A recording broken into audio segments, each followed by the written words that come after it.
Lee Kuan Yew अहल तरीन और बेहतरीन लोग सिलेक्ट करता था। इन्हें कारपोरेट सेक्टर से भी ज्यादा तनख्वाह देता था और फिर काम करने की आजादी देता था। सिंगापुर इन लोगों ने बनाया। वो कहा करता था मुल्क चलाने के लिए 25 अहल वज़रा और 25 ईमानदार सेक्रेटरी चाहिए और बस। वो पाकिस्तान और पाकिस्तानियों से बहुत मोहब्बत करता था। हर महीने सिंगापुर एयरलाइन से कराची आता था। जनरल ज़ियाउल हक से मुतासिर था। ये अक्सर इन्हें कहता था, आप अगर 20 करोड़ लोगों में से 20 अहल लोग तलाश नहीं कर सकते तो फिर आपको शर्म से डूब कर मर जाना चाहिए। इसका ख्याल था पाकिस्तान दुनिया में कमाल कर सकता है। वो पाकिस्तान को बहुत सपोर्ट करता था, लेकिन आखिर में वो पाकिस्तान से मायूस हो गया। जनरल मुशर्रफ के दौर में पाकिस्तान को G20 में मुबस्सिर की हैसियत से शिरकत का मौका मिला। पाकिस्तान को पहली मर्तबा ये एजाज मिला था। सिंगापुर भी मुबस्सिर की हैसियत से G20 में शरीक होता था। हम 2 मरतबा इन मीटिंग्स में शरीक हुए और इसके बाद हमें किसी ने दावत नहीं दी, जबकि सिंगापुर आज भी इन मीटिंग्स में शरीक होता है। ली कुआन यू इसका जिक्र हर पाकिस्तानी लीडर से करता था और कहता था, हम G20 में शामिल नहीं हैं, लेकिन हम इन मुल्कों के इजलास में बैठते हैं। इससे हम ट्रेंड हो रहे हैं और हमें यकीन है हम कभी न कभी G20 के एक्टिव मेंबर होंगे। आपको भी ये मौका मिला था, आप इससे बहुत कुछ सीख सकते थे, मगर आपने ये मौका ज़ाया कर दिया। क्यों? मैं इसकी वजह नहीं समझ सका। आप इस शख्स का विजन देखें। 2020 की G20 मीटिंग सऊदी अरब में हो रही थी।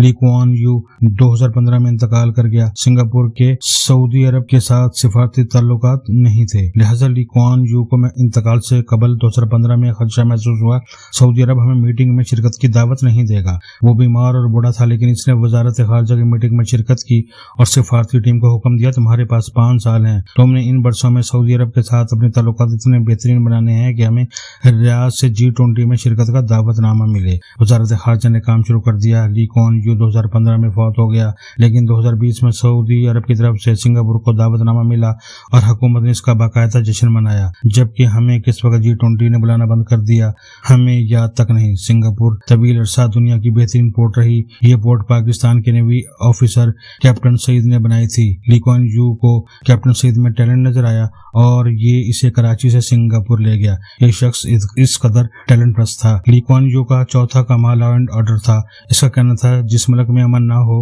वो मुल्क कभी तरक्की नहीं कर सकता। ये जनरल ज़ियाउल हक से लेकर नवाज शरीफ तक सबको एक ही मशवरा देता था, आप पाकिस्तान में अमन कायम कर दें, आपका मुल्क तरक्की कर जाएगा। ली कुआन यू ने पूरी जिंदगी सिंगापुर की कोई सड़क बंद नहीं होने दी। इसके जमाने में एक बार सिंगापुर एयरलाइंस के पायलट्स ने हड़ताल की धमकी दे दी।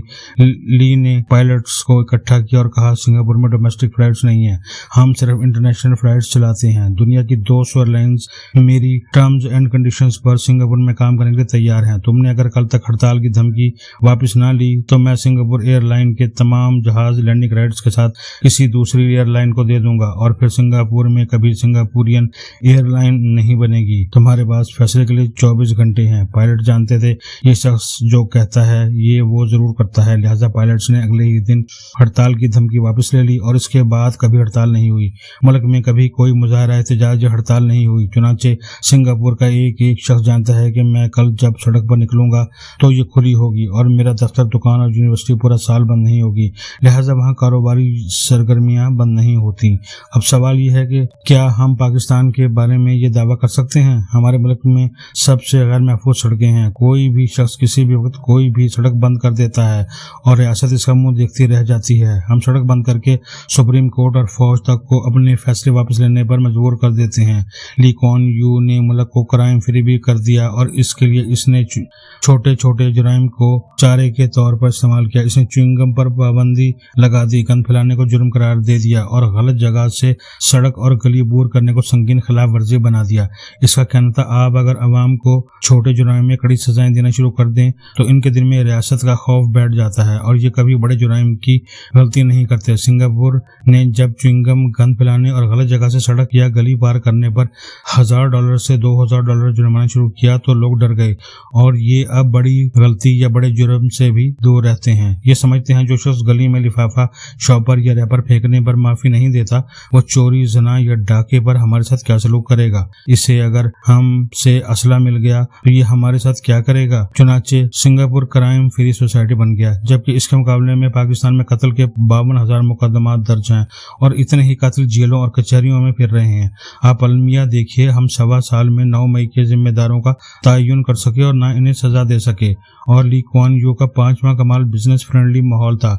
इसने एक ऐसा सिस्टम बनाया जिसमें बिजनेस रोजाना की बुनियाद पर तरक्की करता है, लिहाजा पूरी दुनिया के बिजनेसमैन सरमाए, नाम और टीम के साथ सिंगापुर आ गए। आप दुनिया की किसी बड़ी ऑर्गेनाइजेशन का नाम ले लें, आपको सिंगापुर में इसका ऑफिस मिल जाएगा। पूरी दुनिया की बासलाहियत बिजनेसमैन भी सिंगापुर में आबाद हैं या फिर इनका ज्यादातर वक्त सिंगापुर में गुजरता है। ये सियाहत और तफरीह का भी बहुत बड़ा मरकज है। पूरे मुल्क में हजारों की तादाद में होटल हैं, होटल्स के अंदर मॉल्स हैं और मॉल्स के अंदर होटल हैं। मुझे 3-4 मरतबा सिंगापुर जाने का इत्तेफाक हुआ। मैंने मॉल्स के अंदर साइकिल और जॉगिंग ट्रैक्स देखे। 10वीं मंजिल पर भी बाग और पार्क्स बने थे। होटल्स के अंदर रेन फॉरेस्ट हैं। 34 किलोमीटर के मुल्क में यूनिवर्सल स्टूडियोज और डिज्नीलैंड जैसे पार्क्स हैं।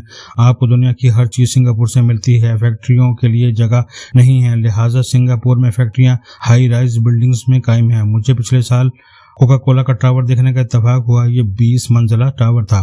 फैक्ट्री भी इसमें थी। सीमेंट फैक्ट्रियां भी टावर्स में कायम हैं। गूगल भी टावर में काम कर रहा है और ये सारा कमाल एक शख्स ने 3 दहाइयों में किया। हम अब इस सवाल की तरफ आते हैं, अगर ली कुआन यू और 50 लाख लोग ये कमाल कर सकते हैं तो हम 25 करोड़ लोगों का ये मुल्क क्यों नहीं कर सकता? हम भी कर सकते हैं, लेकिन हमें इसके लिए चंद बुनियादी फैसले करना पड़ेंगे। मसलन पहला फैसला जमहूरियत का खेल है। हमें मानना होगा पाकिस्तान में जमहूरियत बुरी तरह नाकाम हो चुकी है। इससे 90% ऐसे बदतरीन और नालायक लोग निकलते हैं जिन्हें बोलना आता है और ना लिखना पढ़ना। ये पैसे असर रसूख और बरादरी की मदद से पार्लियामेंट में पहुंच जाते हैं और फिर मुल्क का बेड़ा खड़ा कर देते हैं। हमें इस खेल से आर्जी तौर पर जान छुड़ानी होगी। हम 10 साल के लिए टेक्नोक्रेट्स की हुकूमत बनाएं, अहल तरीन और ईमानदार तरीन लोग तलाश करें और इन्हें मुल्क चलाने की जिम्मेदारी दें। दूसरा, साल डेढ़ लगाकर पूरे मुल्क का सिस्टम ऑनलाइन कर दें। किसी शख्स को किसी सरकारी दफ्तर ना जाना पड़े। इससे ब्यूरोक्रेसी का साइज और असर रसूख कम हो जाएगा और वसाइल की बचत होगी। तीसरा, मुल्क में 10 किस्म की एजेंसियां और 14 किस्म के एहतसाबी इदारे हैं, ये सब बंद कर दें। सिंगापुर में एक पुलिस और करप्शन तलाश करने का एक इदारा है। आप भी एक इदारा बनाएं और इसे मुकम्मल अथॉरिटी दें और ये किसी को भी न बख्शे, वो खा जनरल हो, जज हो या सियासतदान हो। चौथा, मुल्क को बिजनेस फ्रेंडली बनाएं। बिजनेसमैन के रास्ते में कोई रुकावट नहीं होनी चाहिए। इसे किसी दफ्तर न जाना पड़े। ये ऑनलाइन कंपनी बनाए और काम शुरू कर दे। पांचवा, मुल्क की बिजनेस, इंडस्ट्रियल और इकोनॉमिक पॉलिसी एक ही बार बना दी जाए और इसके बाद हुकूमत आए या हुकूमत जाए, इस पॉलिसी में कौमे और फुल स्टॉप की तब्दीली भी नहीं होनी चाहिए। छठा, लॉ एंड ऑर्डर बेशक फौज के हवाले कर दें, लेकिन ये कतई होना चाहिए। मुल्क में कोई एहतजाज होना चाहिए और ना कोई सड़क बंद होनी चाहिए। जुराइम का सवाल ही पैदा नहीं होना चाहिए। मुजरिम को गिरफ्तार हो और महीने में इसे सजा हो जाए। और 7वां और आखिरी नुकता, तमाम रिवायती तालीम खत्म करके पूरे मुल्क के तालीमी इदारों को स्किल्ड इंस्टीट्यूट्स में तब्दील कर दें। आप यकीन करें ये मुल्क चल पड़ेगा, क्योंकि अगर ली कुआन यू ने इन फार्मूलों के तहत सिंगापुर चला लिया था तो हम भी चला लेंगे। बस नीयत और हिम्मत होनी चाहिए।